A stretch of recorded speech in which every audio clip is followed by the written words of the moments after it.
Əkisini o tutur. Ayağını sal, ayağını nasıl sal. Bakın əkisini o tutur. Əkisini o tutur gedəcək.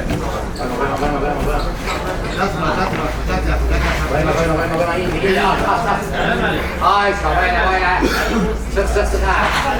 Ayağını o tutur Nurlan. Ayağını o tutur. Yer değişmeli var. Ayağını o tutur. Lan yer değişmeli. Ay sağ bayla. Ay sağ.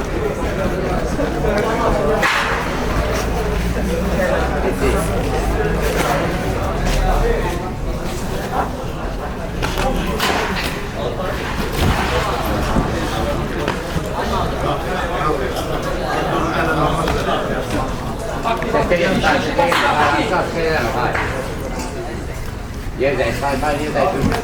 Ay sağ bayla. Çek yük boynun üstüne. Bayla koyma. Neyin üstüne sen? Yol alt bakmışsın.